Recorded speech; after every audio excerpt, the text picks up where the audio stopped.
Hi friends, அஸ்ஸலாமு அலைக்கும். இன்றைக்கி நம்ம என்ன பார்க்க போகிறோன்னா, நல்ல பாரம்பரியமான ஸ்பெஷல் டிஷ் தக்காளி எப்படி செய்யுதுன்னு பார்க்கலாம் வாங்க.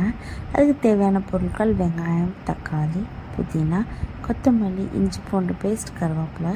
வெங்காயத்தை நல்ல குச்சி குச்சியாக முட்டை ஆம்லேட் வெட்டுற மாதிரி வெட்டிக்கணும். அடுத்தது நமக்கு தேவையான அளவு புதினா, கொத்தமல்லி, பட்டை, ஏலக்காய், ஸ்பைசஸ் அண்ட் ப்ரான். இன்றைக்கி நம்ம என்ன இதில் பார்க்க போகிறோன்னா, ப்ரானில் செய்ய போகிறோம்.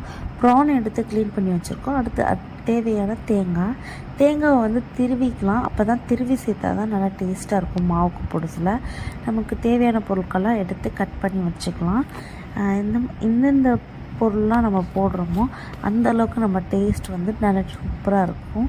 நம்ம தேங்காய் அந்த மாதிரி ஐட்டம்ஸ்லாம் கம்மியாக சேர்த்தா தக்காளி வந்து நல்லா இருக்காது, வெறும்னா மாவு சாப்பிட்ட மாதிரி இருக்கும். ஃபஸ்ட்டு ஒரு சட்டியை அடுப்பில் வச்சுட்டு தேவையான அளவு எண்ணெய் ஊற்றிக்கலாம். எண்ணெய் ஊற்றிக்கிட்டு நமக்கு ஸ்பைசஸ் ஆட் பண்ணிக்கலாம். பட்டை, ஏலக்காய், ஸ்டார் ஆனிஸ், பிரியாணி எல்லாம் ஆட் பண்ணி கொஞ்சம் வதங்கி வந்ததுக்கப்புறம் கட் பண்ணி வச்சுட்ருக்க கொஞ்சோண்டு வெங்காயத்தை போட்டு நல்லா வதக்கி விட்டுக்கலாம். வெங்காயம் நல்லா லைட்டாக வதங்கி வந்ததுக்கப்புறம் தேவையான அளவு இஞ்சி பூண்டு பேஸ்ட் ஆட் பண்ணிக்கலாம். இஞ்சி பூண்டு பேஸ்ட் வந்து நம்ம ப்ரானுக்கு அந்த தக்காளி சேர்த்த அளவுக்கு நம்ம போட்டுக்கலாம். வெங்காயம் கொஞ்சம் நல்லா வதங்கி வந்துடுச்சு. இப்போ நம்ம வந்து இஞ்சி பூண்டு பேஸ்ட் ஆட் பண்ணிக்க போகிறோம். இஞ்சி பூண்டு பேஸ்ட் அண்ட் கருவேப்பிலை போட்டு நல்லா வதக்கி விட்டுக்கலாம். இஞ்சி பூண்டு பச்சை வாசனை எல்லாம் போயிட்டதுக்கப்புறம் மஞ்சத்தூள் போட்டுக்கலாம். மஞ்சத்தூள் போட்டு வதக்கி விட்டதுக்கப்புறம் நம்ம க்ளீன் பண்ணி வச்சுட்ருக்க கட் பண்ணி வச்சுட்ருக்க தக்காளி, புதினா, கொத்தமல்லி எல்லாம் போட்டுடலாம். எல்லாம் போட்டு நல்லா வதக்கி விட்டுக்கலாம். எல்லாம் நல்லா வதங்கி வந்ததுக்கப்புறம் தக்காளிக்கு வந்து எல்லாமே நல்லா வதங்கி சால்னா வந்து நல்ல இதாக இருந்தால் தான், எல்லாம் வதங்கி இருந்தால் தான் சால்னா வந்து டேஸ்ட்டாக இருக்கும். அதனால் நம்ம வந்து தக்காளி வெங்காயத்தை எவ்வளோக்கு எவ்வளோ வதக்குறோமோ அந்த அளவுக்கு தான் டிஷ்ஷோட டேஸ்ட் இருக்கும். நல்லா வதங்கி வந்ததுக்கப்புறம் நம்ம தேவையான அளவு சால்ட் சேர்த்துக்கலாம். இப்போ பாருங்கள், நல்லா வதங்கிடுச்சு. இதுக்கு சைடில் நம்ம வந்து புட்டு மாவு, இது வந்து தக்காளி செய்கிறதுக்கு புட்டு மாவு தான் யூஸ் பண்ணுவோம். அதில் தான் அந்த குட்டி குட்டி கப்பியோடு இருந்தால் தான் நல்லா டேஸ்ட்டாக இருக்கும். தக்காளி வந்து பிடிக்க சொல்ல நல்லா டேஸ்ட்டாக இருக்கும்.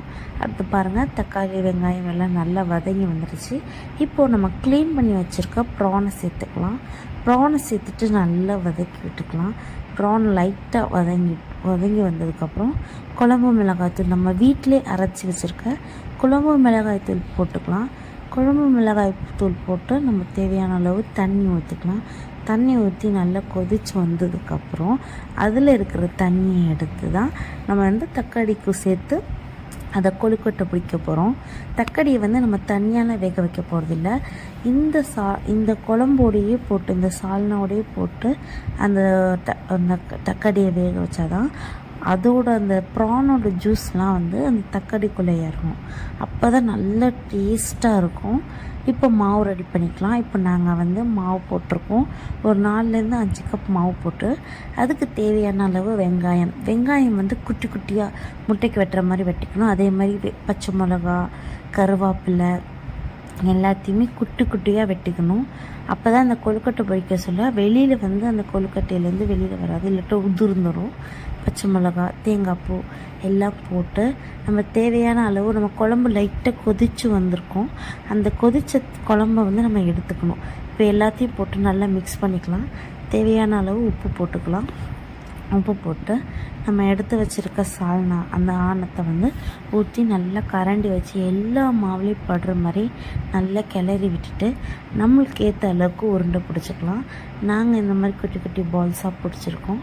அதை மாதிரி பிடிச்சி நம்ம ஒரு பிளேட்டில் எடுத்து வச்சுக்கலாம். எல்லாத்தையும் எடுத்து உடனே சேர்த்துறக்கூடா குழம்புல. அதை எல்லாத்தையும் ஒரு பிளேட்டில் எடுத்து வச்சுட்டு குழம்பு வந்து நல்லா கொதித்து வந்ததுக்கப்புறம் தான் நம்ம அந்த வந்து ஆட் பண்ணணும். அந்த கொழுக்கட்டை, அதை தக்காளியை வந்து ஆட் பண்ணணும். ஆட் பண்ணி நம்ம தேவையான அளவு சால்ட்டு போட்டு நம்ம மூடி வச்சிட்டோன்னா நல்ல ஒரு 10லேருந்து 15 நிமிஷம் அந்த சால்னாவோட அந்த தக்காளி நல்லா வேகணும். அது நல்லா வெந்ததுக்கப்புறம் நல்லா சாஃப்டாகிடும். அந்த சால்னாவுமே நல்லா கட்டியாகிடும். இது வந்து நம்ம ப்ரானில் மட்டும் இல்லைங்க, மட்டன், பீஃப் எதில் வேணால் செய்யலாம். மோஸ்ட்டாக இது வந்து மட்டன் எலும்பு பீஃப் எலும்பில் செஞ்சிங்கன்னா செம்ம டேஸ்ட்டாக இருக்கும். அதோட ஜூஸ்லாம் இறங்கி இது ப்ரானில் நாங்கள் செஞ்சுருக்கோம். இதுவுமே நல்லா இருந்துச்சு. கண்டிப்பாக நீங்களும் இதை மாதிரி ட்ரை பண்ணி பார்த்துட்டு சொல்லுங்கள். இந்த மாதிரி நிறைய வீடியோஸ் வேணுன்னா நம்ம சேனலை சப்ஸ்கிரைப் பண்ணுங்கள், ஷேர் பண்ணுங்கள், லைக் பண்ணுங்கள். தேங்க்யூ. கீப் வாட்சிங்.